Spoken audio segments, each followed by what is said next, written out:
तभी अचानक घर की रोशनी बुझी। कमरे में सन्नाटा फिर से लौट आया। तीनों के दिलों की धड़कनें अब भी तेज थी, पर बाहर पुलिस की सायरन के बाद जो बढ़ी हुई घबराहट थी वह अभी भी उनकी रूह पर सवार थी। अगले दिन तीनों फिर उसी इमारत में जाते हैं और सबूत खोजने लगते हैं। रोहन ने झुककर इमारत के फर्श पर बिखरे हुए कागज़ और गिरी हुई तश्तरी सब उठाकर देखा।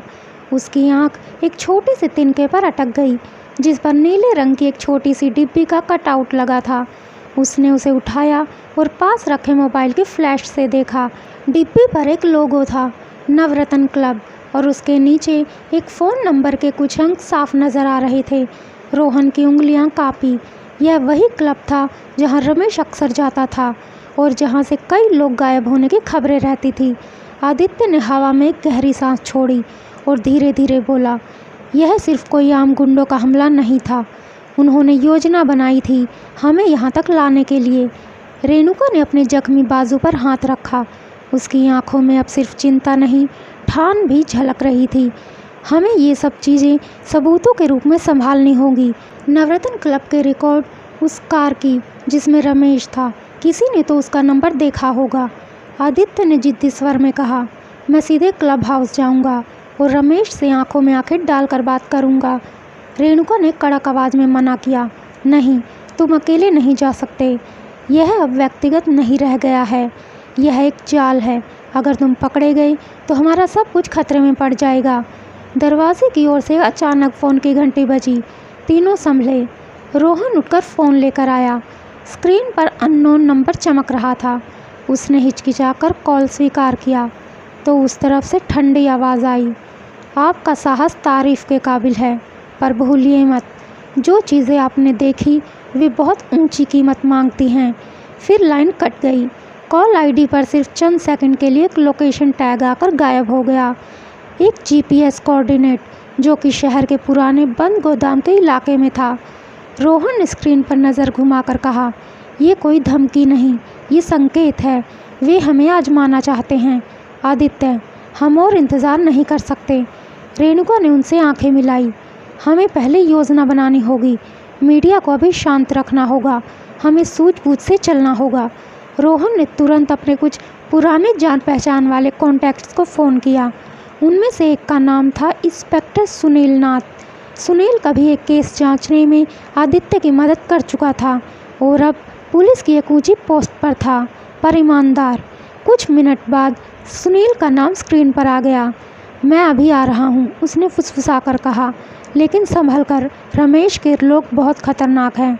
इंस्पेक्टर सुनील के आने तक तीनों ने जल्दी जल्दी इमारत से मिले सुराग को एक छोटी सी प्लास्टिक की थैली में रख लिया।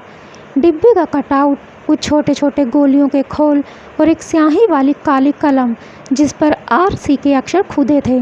आदित्य ने वह कलम हाथ में लेकर देखा। उस पर लगे निशान उसे किसी रिपोर्टिंग नोटबुक की याद दिला रहे थे। शायद उसी के सरपरस्ती में कोई व्यक्ति रहता था जो बहुत समीप से काम करता था। जब सुनील आया तो उसने कमरे के चारों ओर ध्यान से देखा और एक अजीब बात कही, यहाँ कैमरा कहाँ है? रेणुका ने चौंक कर देखा और अपनी आंखों से कमरे के कोनों को देखने लगी। सबने पहले तो किसी कैमरे को नोटिस नहीं किया था, पर रोहन एक छोटे से धब्बे पर अपनी उंगली से थपथपाया। एक छोटा गोल सा काला छेद, जिसे ध्यान से देखो तो छत और दीवार के जोड़ में छिपा हुआ एक माइक्रो लेंस था। सबके रोंगटे खड़े हो गए। किसने? आदित्य ने शब्द पूरा नहीं किया कि सुनील ने मोबाइल में तेज़ी से कुछ टाइप कर दिखाया। यह लाइव फीड कहीं बाहर देखा जा रहा है। मैं कुछ ट्रेस कर रहा हूँ। बाहर की सड़कों पर अब भी पुलिस मौजूद थी, पर सुनील ने ध्वस्त आवाज़ में कहा, रमेश के पास न केवल पैसे हैं, उसके पास नेटवर्क भी है। गरीबों की तरह छुपना नहीं आता उसे, पर उसकी गलती यही है कि वह सोचता है कि हर चीज़ उसके नियंत्रण में है। हम उसके नेटवर्क को काटेंगे। वे लोग तुरंत नवरत्न क्लब की तरफ रवाना हुए, पर निकलते वक्त रेणुका की जेब की घंटी बज उठी। एक मैसेज आया। उसने उसे पढ़ा और उसका रंग बेरंग सा हो गया। संदेश था, आज शाम 8 बजे पुराना रेलवे अंडरपास। तुम्हारा अगला कदम तय करेगा कि तुम्हें लोग याद रखें या तुम्हें मिटा दिया जाएगा। आरसी। आदित्य, रेणुका और रोहन एक दूसरे की ओर देखते रहे।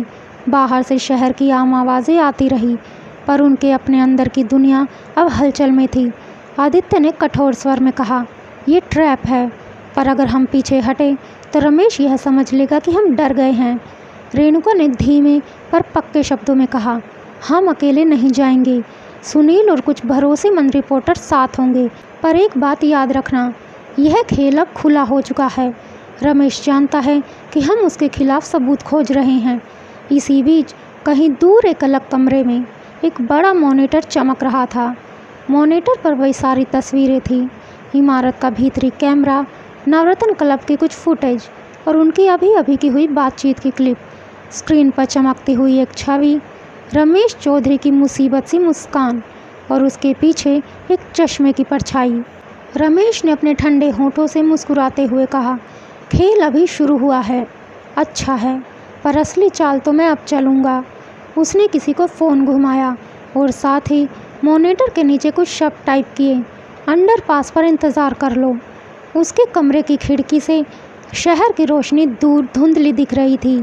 उसके चेहरे पर वही ठंडी सुनहरी मुस्कान थी, पर अब वह एक कदम आगे था।